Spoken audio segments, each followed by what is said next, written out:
नमस्कार।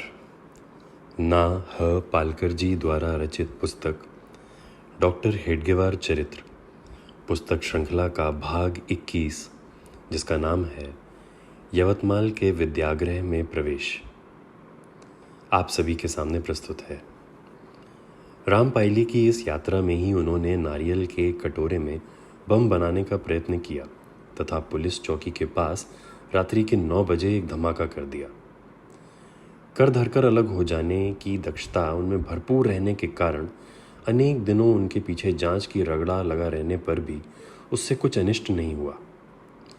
थोड़े दिन वहां रहकर केशवराव नागपुर वापस आए तथा डॉक्टर मुंजे से श्री माधवराव अणे के नाम पत्र लेकर यवतमाल गए। यवतमाल में भंग भंग के प्रारंभ से ही डॉक्टर बाबा साहब उपाख्य नरहर शिवराम परांजपे के प्रयत्नों से एक राष्ट्रीय विद्यालय चल रहा था। उसका नाम विद्यागृह था। इस संस्था में केशवराव ने 1909 के प्रारंभ में प्रवेश किया। उस समय सरकारी विद्यालयों में विद्यार्थियों के ऊपर राष्ट्रीय आंदोलन में भाग न लेने का जो प्रतिबंध लगा दिया गया था, उसके कारण केशवराव हेडगेवार सरीखे विद्यार्थियों तथा बापूजी अणे एवं डॉक्टर परांजपे जैसे नेताओं को यह अनुभव होने लगा कि तरुण पीढ़ी की अनुपस्थिति के कारण आंदोलन की प्रगति रुक गई है। इस प्रकार की समस्या बंगाल में सर्वाधिक अनुभव होने लगी थी। इस कठिनाई में से मार्ग निकालने के उद्देश्य से ही राष्ट्रीय विद्यालय तथा उनके पाठ्यक्रम की योजना कर और परीक्षा लेकर पदवी दान करने वाला एक राष्ट्रीय विद्यापीठ स्थापित किया गया। बाबू अरविंद घोष, डॉक्टर रास बिहारी घोष, बैरिस्टर सुरेंद्रनाथ बंदोपाध्याय आदि सज्जन इस राष्ट्रीय विद्यापीठ के संयोजक थे। बंगाल के बाद महाराष्ट्र, पंजाब इत्यादि प्रांतों में भी नई पीढ़ी को राष्ट्रीय वृत्ति की शिक्षा देने के लिए इस प्रकार के कार्यक्रम न्यूनाधिक मात्रा में हाथ में लेने पड़े।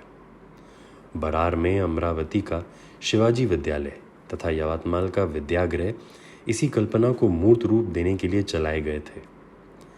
यवतमाल विद्यागृह के संस्थापक तपस्वी बाबा साहब परांजपे लोकमान्य तिलक के आंदोलन में इतने रम गए थे कि 1908 के बाद उनकी व्यक्तिगत जीवन जैसे कोई वस्तु नहीं रह गई थी।